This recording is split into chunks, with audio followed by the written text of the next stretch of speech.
This week I'm doing a small room renovation project, and I didn't finish. I thought I'd have the project finished by this weekend, but I'm gonna have to push that project to next weekend. I do have a small hole in the sheetrock wall, so I thought I'd make a quick tip video on how to fix the hole. And the first thing you'll need is a piece of 1/2-inch sheetrock. Now, you don't have to buy a full piece of sheetrock or a full sheet of sheetrock. You can get a 2x2 foot square at any home store or hardware store. And of course, you'll need a little joint compound. The hole that I'm repairing is 1 3/4 inch square. So the first thing I'm going to do is take that 1 3/4 and add 1.5 inches on either side of the hole. So that would add 3 inches to the hole. So 1 3/4 would be 4 3/4. This is all very rough. So I'm going to first rough cut a long piece at 4 3/4.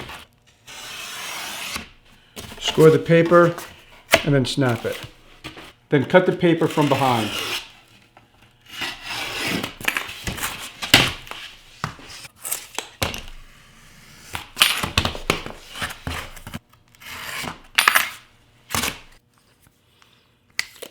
Now I'm measuring out, so I have a square in the center that's just a little bit smaller than the 1 3/4. And I'll use a razor blade and cut the paper along the line. Now we're cutting the back of the sheetrock.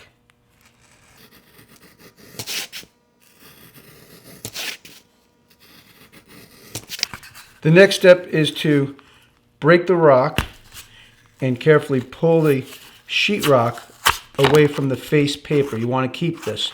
You want to make sure that this is intact.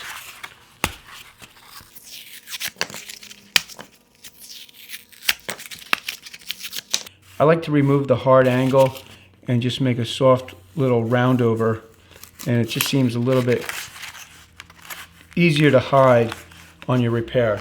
This is what the patch looks like, and now we'll go inside and repair the wall. And we'll make sure that the patch fits. You can see how the paper covers everything. I like to use a little water and wet the surface of the paper in the back. I should add that most sheetrock has a gray color to it. This is from something I was using in the shop, and I must have painted it white. But most of your paper will have a gray-blue color and will actually be a little bit easier to handle than this. This is a little stiffer than usual because of the paint.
Well, as is the case with a lot of home improvement projects, they often just take a lot longer than what you think they're going to take, and that was the case this week. So I hope that you'll tune in next week when I finally install the window and door casing and finish the room up. Thanks for tuning in, and I'll see you soon.